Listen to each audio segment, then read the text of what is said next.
everyone, Austin here with The Real Seal, back again for another FAQ video to answer all your questions about foundation repair. Today we're going to cover the signs and symptoms that you may have an issue, the root causes of foundation repair, how we can fix it with the different means and methods, as well as the associated warranties for all of those repairs. So let's jump right in.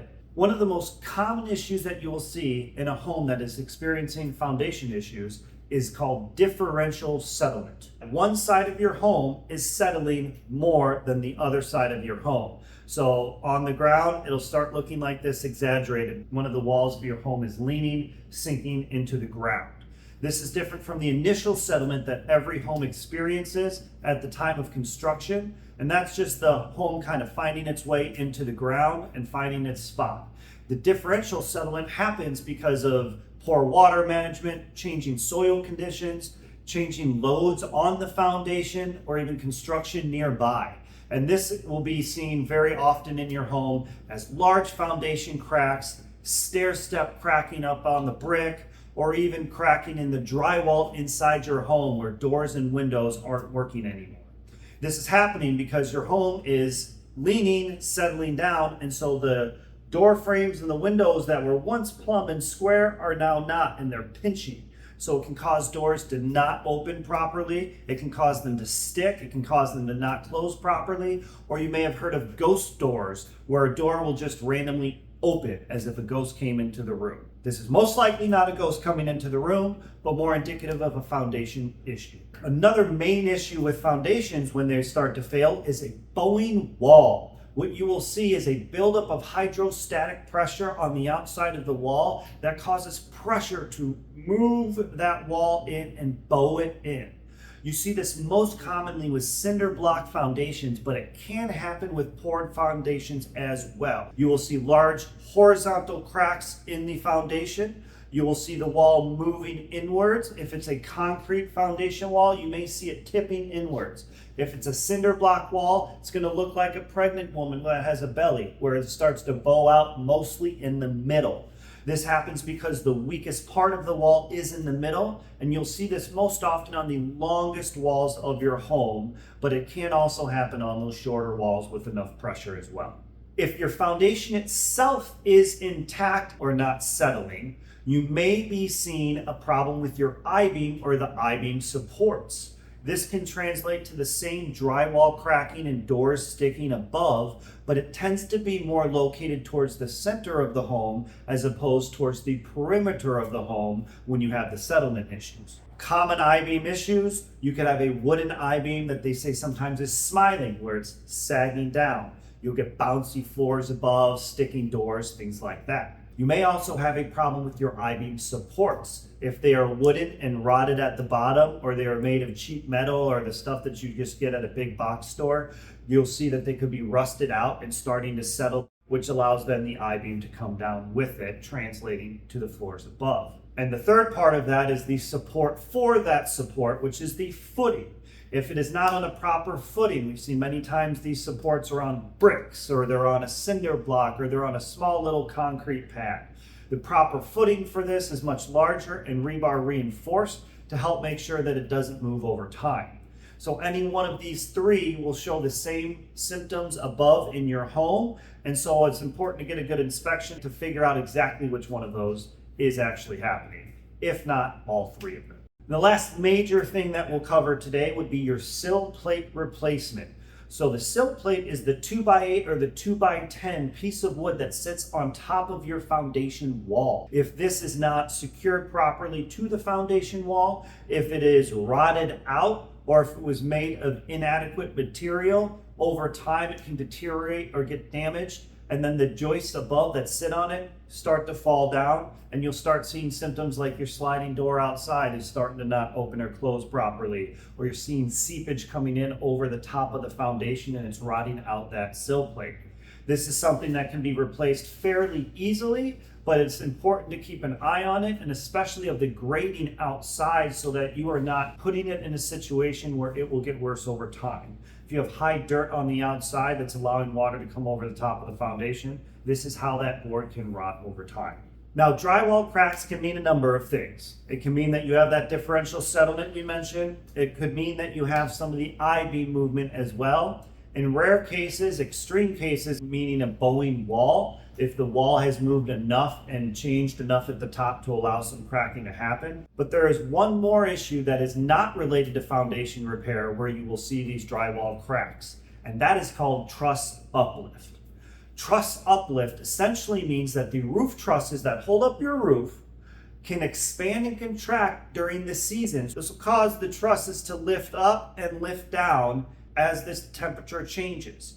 Especially this is more prevalent if you don't have a well-insulated attic or roof. For the truss uplift drywall cracks, you will typically only see these cracks on the ceiling. Whereas with differential settlement or the I-beam issues, you're going to see cracks going all the way down the wall. So that's an important differential so that you can help tell truss uplift or foundation repair.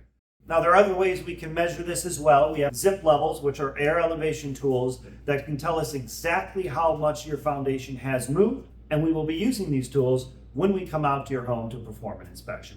On the outside of your home, if you're seeing stair-step cracking in your brick siding, this is a clear sign of differential settlement where you are having your foundation sinking into the ground. This happens because as that foundation sinks into the ground, the bricks above are going to fall down with it, and they tend to crack at the weakest spot, so you'll see it as a stair-step cracking on the mortar joints. However, you can also see cracks going straight through the brick, and this tends to happen in more extreme cases of foundation settlement, where the settlement is larger and the pressure is greater, so it tends to crack straight instead of following those mortar lines. Now, in your foundation wall, there are a few different types of cracks that will appear for these different kind of issues. With foundation settlement, you'll tend to get cracks that are larger than 1/4 inch and are even offset, meaning they're not flush anymore with the wall, so you can see that the wall has moved one way or the other as it is settled. When you get the bowing walls, you tend to have cracks that are stair-stepping in the cinder block, or in the case of a poured foundation, you'll get diagonal cracks from the corners where the floor meets the wall, heading up towards the center of the wall. You also will get vertical cracks and even a big horizontal crack on that wall as you get continual movement as well. So if you have a finished wall, but you can see the corners and you see 2 diagonal cracks coming from the bottom going up towards the center of the wall, it's a good sign that you may have a bowing foundation wall that needs to be addressed. And if you have brick on the outside, one more symptom that you can see for a bowing wall is you may have a horizontal crack in the brick. And this is because as the wall bows inward, it compresses as it's not achieving its full height, and the brick will come down with it, causing that straight horizontal crack. You may also see a ledge underneath that brick as that wall moves forward.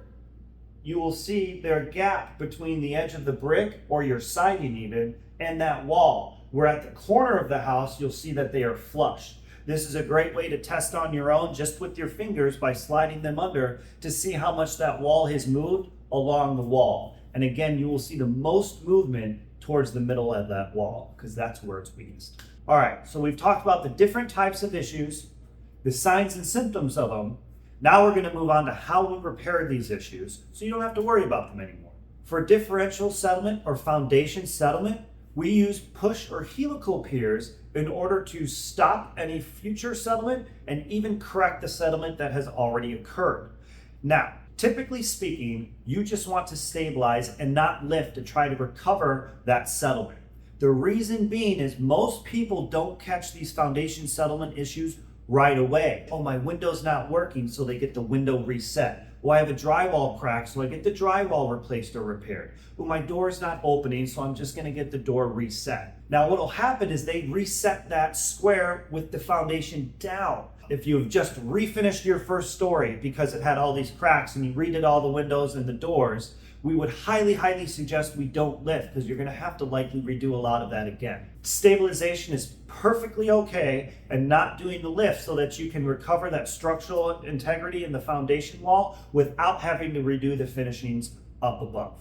Now, the difference between push and helical piers is very simple. Weight. If your home weighs enough, we will use push piers to push against the weight of the home and drive these piers into the ground. If your home does not weigh enough, or let's say we're working on a garage or a small shed, we will use helical piers and drive with a drive head and auger into the ground, those piers, and then attach them to your foundation and put the pressure onto the home. That is the only difference between push and helical piers. They are both completely acceptable repairs. It just is a matter of how much weight you are working with. It is easier to push the piers against the weight of the home than it is to bring a machine in and drive the helical piers in. However, with new construction, you absolutely need to use helical piers because you have nothing to push against. So if you want to pour a foundation and put helical piers down before you pour it, or footings for a staircase or something of that nature, helical piers are the way to go. All of our push and helical piers come with lifetime warranties. This is because we use galvanized steel and grout the piers, which means we fill the hollow tubes with grout to help prevent water from getting into them and weakening the soil at the bottom, as well as give it more lateral strength in that pier below. When we're repairing bowing walls, the method of choice is carbon fiber. And as long as your foundation wall has not bowed in or tipped in more than 3 inches, then it is the preferred method for repairing that wall. It is stronger than steel, less invasive, easier to install, and has the lifetime warranty. Now, you may have also heard of I-beams being used to repair foundation bowing or a tipping wall. This is an old method and not the preferred way to do it anymore for a number of reasons. One, which is the most stark reason that you can tell that it is not as strong as carbon fiber, it does not come with a lifetime warranty. And it does not conform to the shape of the wall. While carbon fiber will conform to the shape of the wall no matter how it's bowing, a steel I-beam is straight. So how do they get the pressure against the full bit of the wall? They shim it or they fill it with hydraulic cement.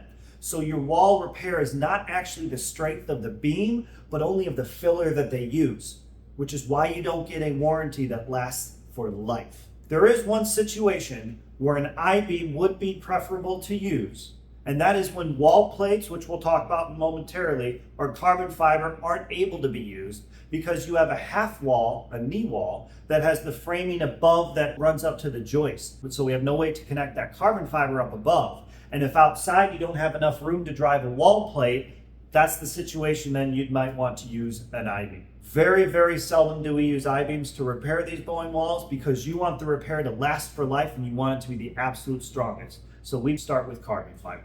The best way to install carbon fiber is to make sure that it's attached at 3 points. Not all carbon fiber systems are the same, and not all carbon fiber systems attach at the 3 points. Your wall is made of 5 components: your footing, your stem wall, which is the wall face itself, your sill plate, the floor joists, and then the subfloor above. As long as those 5 components are installed correctly and secure, that wall is strong and is not moving. So when one of them goes and the bowing of the wall starts to happen, or the tipping of the wall starts to happen, we connect the carbon fiber to the footing of the foundation, along the face of the foundation with epoxy, and then to the sill plate or joist above to tie all of those components together. If your carbon fiber doesn't attach to the bottom can shear and kick out. If it doesn't attach to the top, it can continue bowing. And if it doesn't attach to both, then the bowing can still happen because it doesn't have enough strength to hold it back. As I mentioned previously, our carbon fiber repairs come with a lifetime warranty, and not just any lifetime warranty. If the carbon fiber fails and we're unable to add more or adjust the repair technique in order to stop the movement of that wall, we'll pay to re-pour a brand new wall for you. Go ahead and ask that of the guy who's installing your I-beams. Now, the final repair we have for bowing walls would be wall plates. Wall plates are essentially a plate that is on the front of your wall that has a threaded rod driven to it that has another plate attached on the end back 13, 14 feet into your yard at a downward angle. The idea of this is that that plate in the yard anchors the plate on the front of the foundation wall. With multiple plates spaced evenly across your foundation wall, this has enough pressure to hold back that hydrostatic pressure and that soil movement into your home. Why doesn't it just move with the soil as it comes in? Great question. Because the wall plate is actually beneath the soil that would be moving towards your house. If you imagine your home here, you're inside your basement wall, that soil that's moving against the wall, you can draw a 45-degree line up from the bottom of the foundation out towards your yard. And all of this soil is the soil that's pushing against your yard, while the wall plates will be driven down and anchored below that line so that that soil is not moving and it creates a strong anchor. We tend to use these for cases where the wall is so bad that it needs to be actually pushed back. So in this case, we'll put these wall plates on, we'll dig the outside of the foundation wall out, and we'll crank the wall plates with that threaded rod to actually create force to push that foundation wall back so that you can recover that lost movement. Now we've gone over the issues, the signs and symptoms, the related repairs, and their associated warranties. There's really one question left. Why go with us? Well, the answer is pretty simple, and you've heard it before. We're the company you can trust. We've been around for a long time, and we're going to be here for a long time yet. I'm the owner of the company, and as you can see, I'm not ready to retire. I've got decades left ahead of me, and we are here to build a locally owned, grown, and steady place for our employees and our customers to rely on us for the decades to come. We are one of the only companies left in the Chicagoland area that is not owned by private equity or a part of a major franchise or dealer network. That means that the money is staying locally in the community. It's not being flown out to another tax haven state where the private equity or franchise guys are buying other multiple homes or another jet or adding another pool. This is money that stays in the community and is a locally owned and family-oriented company where we actually take care of our employees. Our philosophy is happy employees make happy customers. We have the best paid, most well-treated with the best benefits employees in the industry. And we are so happy to have them as a part of our family, and they are so happy to be out there helping you with your issue. When you call us, you get a live employee from our company answering. Not a call service center taking your info so someone can call you later. Not an online setup so that you can just be another number in the cog of a machine. And certainly not some dollar an hour paid person overseas just there so that they can cut down on their costs and keep more of your hard-earned money in their pockets. No, we are here to build a robust and honest company that gives back to the community and is here for a long time to come, for you and for our employees. Is that not enough for you? Just wait till you see how easy the estimate is. We will not be sitting you down for a 2-hour PowerPoint presentation to explain to you why you need to sign that contract before we leave the home. In fact, we're not even going to give you the estimate at the time of the appointment. We're going to send it to you later so that you can review it with your family in the comfort and privacy of your own home without having some pushy sales guy breathing down your neck, holding out a pen to get you to sign a contract. We don't play games with our pricing. It is straightforward, no haggle pricing that you can rely on. And lastly, if you haven't seen it yet, we strongly encourage you to check out our reputation anywhere you can find it. From Angie's List and Better Business Bureau to Yelp and Google, you will see that we have the most consistent, best reputation in the market. We are here to perform a great job, not screw our customers over, and we are going to stand by that every single day. I know that's a lot of information to take in. Feel free to rewatch this as needed, but our specialists would be able to explain everything in detail to you while they're on site and answer any of the questions that you may have. Thanks for watching. If you have any questions, leave a comment below and we'll answer all of it. We respond to all comments and want to make sure that all of your questions are answered. We look forward to meeting you, and remember, not everything's better when wet.